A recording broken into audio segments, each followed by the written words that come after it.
Hola, buenas a todos. Bienvenidos a mi canal Filosofía Política. Hoy os traigo a Adictos a la Filosofía. Buenas, Enric, ¿cómo estás? Hola, ¿qué tal?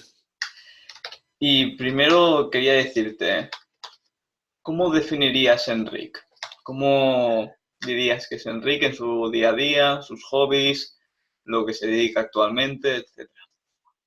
Es una pregunta muy, muy triquiñosa, ¿no? Para hacerle a un filósofo, nos podríamos pasar aquí toda la entrevista hablando de esto. A ver, no sé, pues soy Enric, así para darte unos cuantos datos de mi persona, pues soy el mayor de 5 hermanos, estoy casado, soy padre de una hija. Y bueno, yo he estudiado filosofía en Pamplona, en la Universidad de Navarra. Terminé en el año 2015 y luego me vine aquí para Barcelona, donde hice un máster en filosofía política, precisamente en la Pompeu Fabra. Y luego que lo terminé en el 2016. Después he hecho el máster de profesorado por la UNED y bueno, actualmente estoy haciendo la tesis en filosofía en la Universidad de Barcelona. Empecé el año pasado. Cuéntanos, ¿cuál fue tu primer contacto con la filosofía? ¿Cuál fue el primer momento en el que descubriste esta misteriosa cuestión? Es- Creo que soy muy poco original en esto porque creo que la mayor parte de la gente, bueno, el primer contacto que tiene con la filosofía es en el bachillerato, ¿no? Por ejemplo, en clase de filosofía, en primero de bachillerato, que es normalmente cuando se empieza, ¿no? Y en mi caso fue así, o sea, yo no, digamos, yo siempre había sido un chaval como muy reflexivo, que le gustaba mucho pues darle vueltas a las cosas, darle vueltas al coco y tal, pero no creo, vamos, no creo recordar que no sabía lo que era la filosofía, ¿no? Y entonces de pronto pues llegas a bachillerato y yo al menos me encontré pues con un profesor magnífico de filosofía que de pronto todas las cosas a las que yo le daba vueltas al coco, él las estaba exponiendo en clase y las exponía de una manera como muy, pues eso, muy ordenada, muy rigurosa y que decía, ostras, esta es la disciplina que yo estaba buscando, ¿no? De algún modo. Y fue así, para mí fue un poco como un enamoramiento también, o sea, como cuando te enamoras de una persona, ¿no? Pues en este caso de una disciplina. Fue como, pues eso, encontrarme con lo que yo había estado buscando sin saber, ¿no? Sin saberlo. Y luego de acabar el bachillerato, ¿ya decidiste que tenías claro empezar filosofía, a pesar de sus tristes recomendaciones por las salidas Sí. y tal?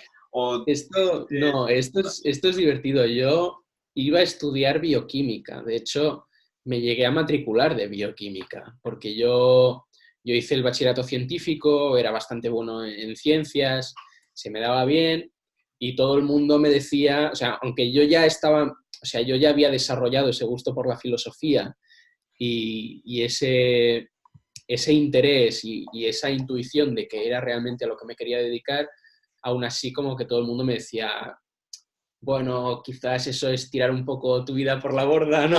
Dedícate, ya que se te da bien las ciencias y las matemáticas y tal, pues dedícate a algo que te va a dar dinero y que te va a asegurar un poco el futuro. Y ya si eso después, pues en tu tiempo libre o cuando te jubiles o yo que sé cuándo, pues te dedicas un poco a este hobby, ¿no?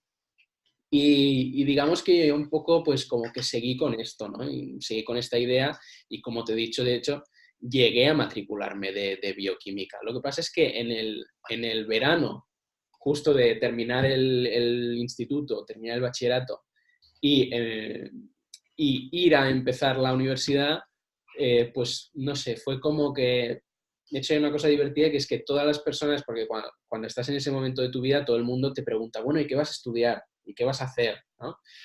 Y a mí cuando la gente me lo preguntaba, yo les decía, bueno, voy a estudiar bioquímica, pero, y siempre añadía, pero cuando termine voy a hacer filosofía, ¿no? Entonces, hasta que me di cuenta, pero qué tontería es esta, o sea, si tú lo que realmente quieres es que termine bioquímica para hacer filosofía, pues empieza filosofía ya.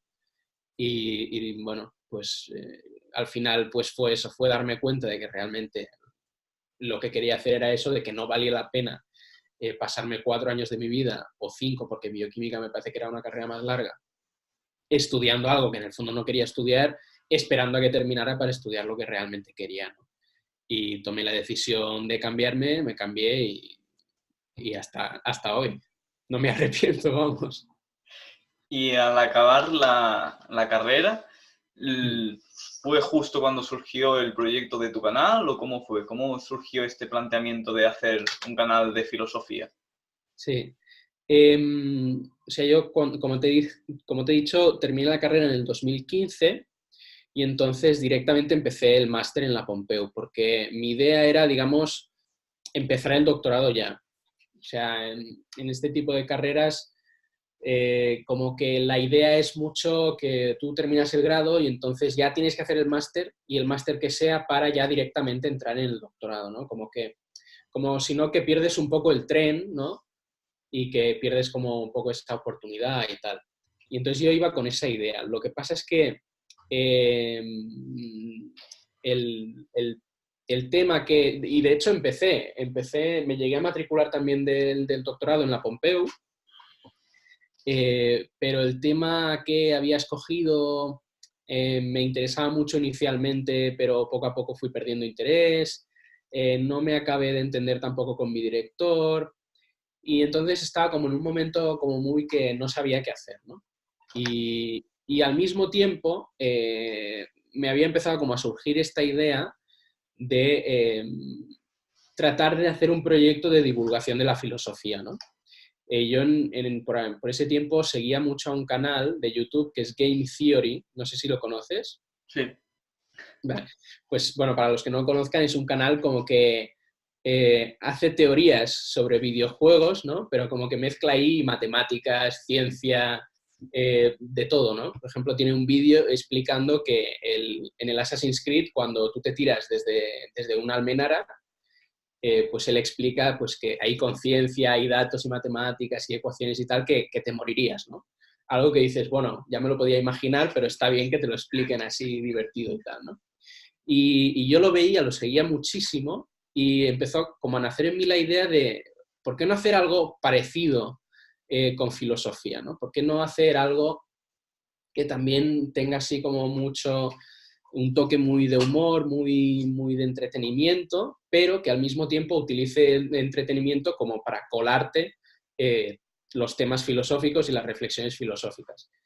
Y digamos que como en ese momento de que, vale, yo quería hacer el doctorado, pero no lo tenía claro, no me gustaba el tema, no me entendía con mi director y tal, pues este otro proyecto empezó a tomar fuerza y al final dije, mira, pues voy a aparcar este proyecto del doctorado y me voy a centrar en esto y mientras tanto voy a ir viendo a ver si lo otro va tomando otra vez camino, ¿no? Y así nació un poco la idea. Y actualmente, cuéntanos, ¿qué proyectos actuales tienes? ¿Tienes algún trabajo que compagines estudiando o solo te dedicas a una cosa? Ahora, por suerte ahora me dedico solamente a la tesis porque estoy con una beca FPU que me permite dedicarme por completo a esto, ¿no? Es como si fuera mi trabajo en el fondo, mi trabajo es ese, investigar, ¿no? Me dieron la beca en octubre, si no recuerdo mal, de 2017 y hasta entonces sí que había estado intentando compatibilizar, pues eso, el canal con otro trabajo, estuve trabajando en una academia, estuve trabajando en una librería y mientras tanto intentar un poco hacer como investigación por mi cuenta, ¿no? Que no, digamos, no tenía mucho futuro eso porque es que no, al final necesitas como la cabeza ponerla en un sitio o como mucho en dos sitios para que dé algo de fruto, ¿no? Entonces, por suerte ahora, digamos que mi trabajo es mi investigación. ¿Qué proyectos tengo? De momento terminar la tesis, estoy en mi segundo año. Eh, Después de la tesis no sé, supongo que me volverá a pasar lo mismo de siempre, ¿no? Que lo tengo como muy claro y entonces no pasan cosas y no lo tengo claro. Me gustaría, digamos, continuar con un poco con la carrera académica, ¿no? O sea, después de la tesis tienes que hacer un postdoc y tal, o sea, un poco como continuar con la investigación y empezar a afianzar lo que serían las bases de una vida académica dedicada a la investigación, ¿no? Y en paralelo, digamos, el canal, ¿no? Tampoco quiero, vamos, en absoluto dejar el canal, sino al contrario, quiero que siga, digamos, creciendo en calidad, en que siga habiendo muchos temas, tengo muchas ideas, vamos, no sé, un poco, digamos, esos serían mis dos proyectos ahora, mi tesis y el canal. Y metiéndonos de llenos en la filosofía, sabemos que tiene muchísimas ramas. ¿Tú en cuáles te clasifican más o cuáles te gustan más? ¿Y con cuál de estas llegaste a través de algún autor, de alguna teoría que te gustó? Explícanos. Por lo general, me gusta prácticamente todo en la filosofía. Digamos que si hubiera alguna rama que nunca me ha llamado tanto la atención sería la estética, por ejemplo, aunque es apasionante, pero digamos a mí personalmente como que no me llama y tampoco me he llegado a meter mucho. A mí inicialmente me tiró mucho todo el tema de la filosofía política, porque me llamaba como mucho, porque tenía la impresión de que era una rama de la filosofía como muy conectada con lo contemporáneo, con los problemas contemporáneos, y a mí, digamos que eso me llamaba mucho la atención, la posibilidad de que la filosofía pudiera, digamos, influir también en el mundo de hoy, ¿no? Pero digamos como que poco a poco, digamos, mi interés se ha ido como trasladando a otras áreas, ¿no? De la política, que de la filosofía política pasé a la filosofía práctica más en general y a la ética, ¿no? Y de la ética estoy empezando a pasar, y yo creo que ya he pasado más a la metafísica, ¿no? O sea, que digamos que voy como cada vez más, digamos, a lo abarcante o a lo fundamentante, ¿no? Porque digamos que me voy dando cuenta como, vale, sí, la filosofía política está muy bien y es muy importante, pero realmente tienes que tener antes los fundamentos claros. ¿Y los fundamentos dónde están? Bueno, pues en la filosofía práctica en general, en la ética, ¿vale? Pero los fundamentos de estos, ¿dónde están? Pues en la metafísica, ¿no? Y digamos que ese ha sido un poco mi itinerario, ¿no? Y ahora lo que más me interesa, digamos, son los temas más metafísicos. Y a través de la filosofía política y de los temas metafísicos, ¿tienes algún autor que despunte o que te haya llegado en estos temas? Sí. Yo siempre destaco a Aristóteles. Para mí Aristóteles es mi autor favorito, y no sé, yo creo que ha habido pocos genios en la historia de la filosofía como él. Eh, Aristóteles y, bueno, obviamente Platón, ¿no? Pero quizás Aristóteles, aquí seguramente hay mucha gente que me echaría a la yugular, pero quizás Aristóteles un poquito más que Platón, eh, teniendo Platón el mérito de haber sido el maestro de Aristóteles, ¿no? O sea que sin Platón no tendríamos tampoco Aristóteles. Pero yo te destacaría Aristóteles. Y es que prácticamente en cualquier rama de la filosofía que me digas es que eh, Aristóteles estará ahí.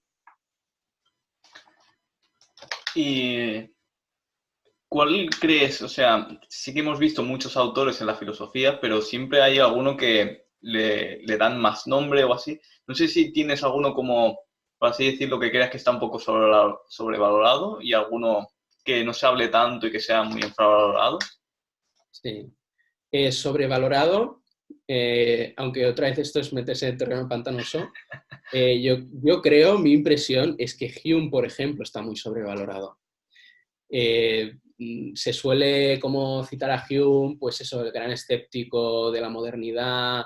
Kant, por ejemplo, dice que Hume lo despertó de su sueño dogmático y tal, pero a mí sinceramente Hume me parece como filósofo bastante limitado. O sea, me parece que es más un sofista listo e inteligente que no un filósofo de verdad. A ver, también es cierto que esto viene a mi parecer de un problema que tiene la modernidad en general, que es que la modernidad intenta como hacer borrón y cuenta nueva con todo lo anterior y entonces volver a empezar la filosofía y el pensamiento de cero desde ella misma, ¿no? Y esto te lo encuentras en prácticamente todos los autores modernos. Y claro, cuando tú intentas hacer eso, aparte de que parece bueno, parece no, me parece que es un punto muy arrogante, ¿no? De querer, pues aquí vengo yo a solucionar todos los problemas que nadie antes ha visto, ¿no? Pues como que te pierdes un poco toda la sabiduría acumulada por la tradición y te vas a acabar cayendo en aporías y en problemas que es que ya antes ya estaban solucionados. Entonces, a mí me parece que esto pasa un poco con Hume. Y entonces, en este sentido, yo creo que Hume sería de los más sobrevalorados. Infravalorados. En general, me parece que todos los medievales, por ejemplo, están muy infravalorados. Se considera como, es muy fácil oír pues que en la Edad Media no hay filosofía, que filosofía medieval es un oxímoron, pero dices, si realmente tú te pones a estudiar estos autores, las problemáticas que tratan, todo lo que desarrollan a los autores clásicos, porque ellos no piensan sobre el vacío, sino sobre lo que reciben, vamos, yo creo que es innegable que ahí hay mucha riqueza también, ¿no? Y que la mayoría de las veces no se reconoce. Por ejemplo, aquí en Cataluña, al menos cuando yo hice la selectividad, que es como el examen de acceso a la universidad, en filosofía los autores que veíamos era Platón y de Platón pasabas directamente a Descartes. O sea, claro, ahí te fules, no sé si 18 siglos de pensamiento que no ves nada de ellos como si no hubieran existido, ¿no? Y eso al final es una ilusión porque es que no puedes entender a Descartes sin todo lo que ha venido antes, ¿no? Pero bueno, me parece que es eso, que es muy común despreciar esta etapa del pensamiento, pero que yo creo que es muy rica también. Y para ti, como ya has explicado antes, con el autor que más te identificas a la hora de pensar, ¿también sería Aristóteles o sería algún otro que actualmente cabería más en tu pensamiento? Sí, no, yo diría Aristóteles. A ver, sin que eso signifique que yo estoy pensando como Aristóteles, o sea, para nada, sino que yo lo tomo como modelo, o sea, lo tomo como modelo de pensamiento y de filósofo. Y vamos, sí que me gustaría, digamos, desarrollar mi pensamiento en las líneas en las que lo desarrolló él, ¿no? Y actualmente sí que hemos hablado de filosofía política y tal. ¿Te identificas con alguna ideología política actual? Esta también es una pregunta pantanosa. Eh, en general, para mí, el término ideología tiene una connotación negativa. Entonces, así planteada, yo te diría que no, o que intento no identificarme o no dejarme, digamos, llevar por el pensamiento ideológico, que luego lo consiga o no es otro tema, pero intento no dejarme llevar.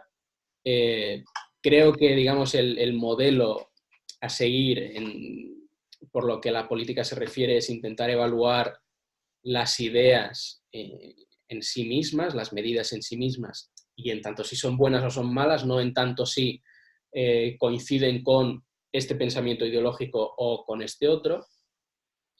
Eh, ahora, si lo que me estás preguntando es más bien con qué filosofía política o con qué tradición de filosofía política me identifico más, yo te diría que con el republicanismo, ¿vale? Que es la tradición de pensamiento político que se remontaría a Aristóteles, entonces tendrías autores como Cicerón, Maquiavelo, Rousseau, Hannah Arendt, más en el siglo XX, y hoy tendrías a filósofos actuales como Michael Sandel, Philippe Petit y Ronald Wiener. También es cierto que, como te decía antes, este es un tema que me interesaba mucho hace años y que ahora ya no me interesa tanto. Entonces, digamos que estoy como tirando aquí de cosas que yo investigué o llegué a pensar hace años. O sea, a lo mejor si ahora me pusiera otra vez a ello, llegaría a otras conclusiones. Pero digamos que eso, si la pregunta es ¿con qué tradición de filosofía política te identificas más? Te diría el republicanismo, que sería una tradición que se centra más en categorías como el bien común, más en un discurso de bienes que en un discurso de derechos, en entender la política más como acción y como decisión común que como técnica o una cuestión de expertos. Más o menos iría por ahí la cosa. Y actualmente, desde tu perspectiva, ¿cómo ves el movimiento de filosofía en España?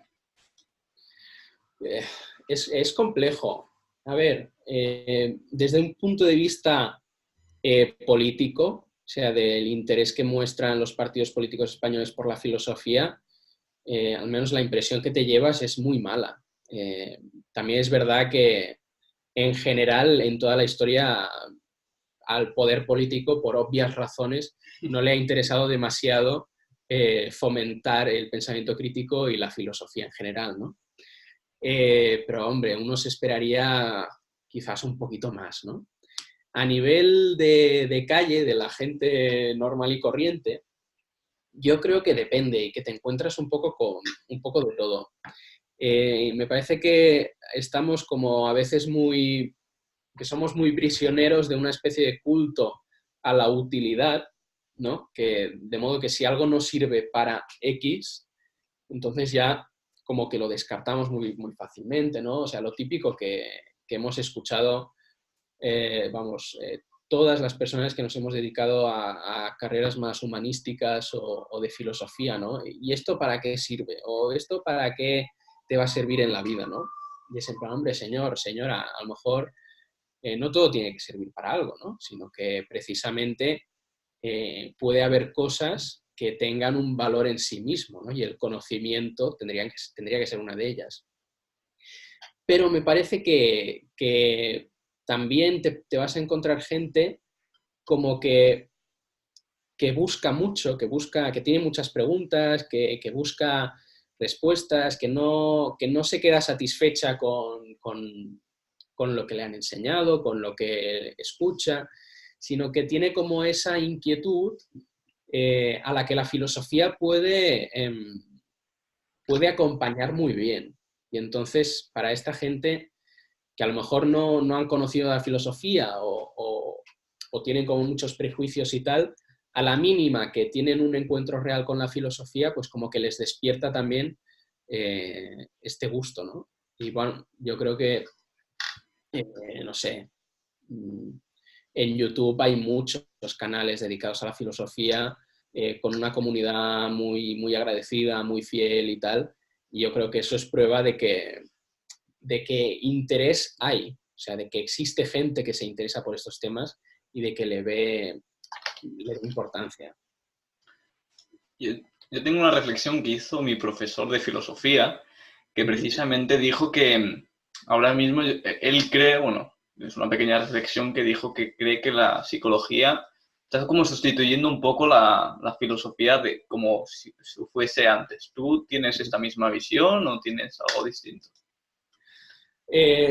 No lo había pensado así nunca, pero a ver, es cierto, la psicología empezó también siendo una rama de la filosofía, ¿no? Lo que pasa es que, claro, hoy como, digamos, con la especialización y tal, y con la mezcla de lo humanístico, porque, claro, la psicología es un campo curioso porque ahí hay una mezcla de lo humanístico con también lo más científico en el sentido de las ciencias duras. Y en ese sentido, digamos, como que es cierto que es una disciplina que se presta como a coger un poco lo mejor de ambos mundos y en ese sentido, pues quizás también es más fácil presentar ideas humanísticas desde la psicología que no desde la filosofía pura, ¿no? O al menos para la gente de la calle que suele reconocerle mucha autoridad a lo científico. Y entonces, si te presentas también de la mano de lo científico, pues como que tienes más facilidades para ocupar el lugar que antes ocupaba la filosofía, ¿no? Entonces, sí, no lo había mirado así, pero es posible. Y para acabar, como siempre hago esta pregunta a mis entrevistados, 3 libros que recomiendas leer. Eh, Mira, voy a aprovechar un poco si te parece, lo que hemos estado hablando y, por ejemplo, de temas éticos y tal, voy a recomendar La Ética Nicómaco, de Aristóteles, que, vamos, para mí es el tratado fundamental de filosofía práctica en toda la historia de la filosofía. Para conocer un poco más de filosofía medieval, si alguien tiene así interés en conocer esta etapa de la filosofía que he sostenido que es muy infravalorada y que no se la tiene suficientemente en cuenta, está, por ejemplo, El espíritu de la filosofía medieval de Etienne Gilson. Y luego, para el tema del republicanismo, si a alguien le interesa un poco profundizar más en ello, qué es exactamente, qué lo diferencia de otras filosofías políticas como el socialismo, el liberalismo, etcétera, etcétera, por ejemplo, estaría Ethos y Polis, de Alfredo Cruz, que para mí, digamos, ha sido el libro, o fue el libro del que yo saqué del que yo saqué este interés por este tema y que finalmente me llevó, digamos, a leer otros autores y tal, ¿no? Así que diría, sí, esos tres.